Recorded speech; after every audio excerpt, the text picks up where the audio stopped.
My wife's business partner lured me into a trap. What happened next changed my life forever. I, 32M, saw my wife with someone. At first, I didn't think much of it. It was late afternoon, a time when most people are finishing work, and the cafe was just starting to empty. I was sitting at a corner booth, catching up on some emails, when I noticed them.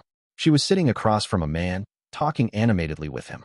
It didn't take long for me to recognize her face, the slight crinkle around her eyes when she smiled, the tilt of her head when she listened.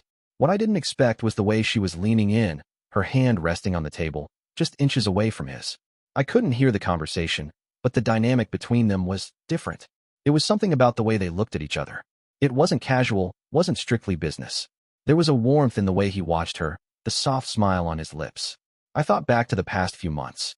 She'd been spending more and more time on her business meetings, often staying out late, always coming home exhausted. She'd mentioned him a couple of times, this business partner of hers. Said he was helping her expand her consulting firm, offered to bring in new clients. All of it sounding so perfect. Too perfect. But there was something in the way he was looking at her now, a familiarity that didn't sit right. I stayed in my seat, pretending to be engrossed in my phone. I needed to figure this out. It had been a few weeks since I first saw them together. I hadn't confronted her about it yet. Something about doing so felt too immediate, too rash. I needed more. But every time I brought up her business partner casually, she'd become defensive. She'd wave it off, brush me off with a joke, or change the subject entirely. I kept quiet, tried to look at everything from a distance, but that image of them at the cafe, her laughing, her hand on the table so close to his, kept haunting me. Then came the text message. It wasn't from her phone, but from a number I didn't recognize. Just a few words. Asterisk, I need to talk. It's important. Asterisk. I didn't respond immediately. It could be spam. Could be a mistake.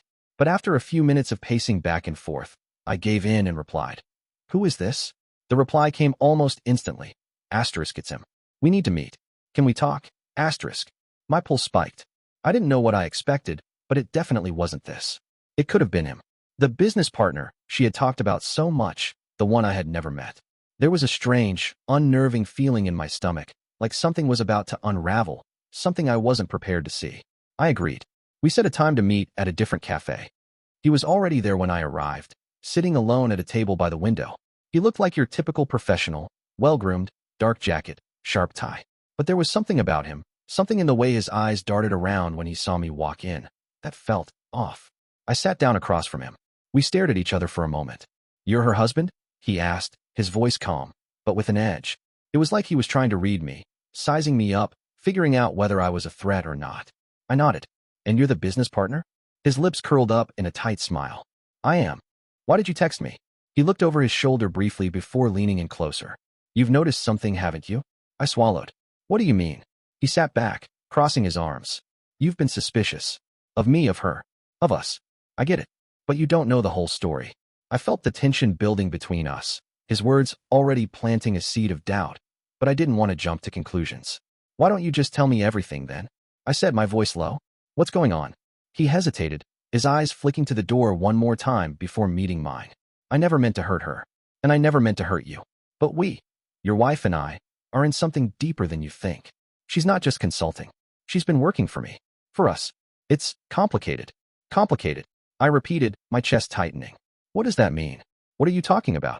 He leaned in, his face serious. She's not just some business partner. She's been playing both sides. What the hell are you talking about? I snapped, the blood rushing to my head. He lowered his voice, his gaze moving nervously once more. It's not just business. I'm not just some consultant trying to help her expand a firm. We're in something illegal, and she's been involved with us from the very beginning. My mind was spinning. What are you saying? That she's been involved in something criminal? What are you trying to say? His eyes darkened. I don't want to scare you, but if you care about her, if you care about your family, you need to listen. She's been working with people who are connected in ways that you don't understand. I'm not the only one involved in this. She's deep in it now.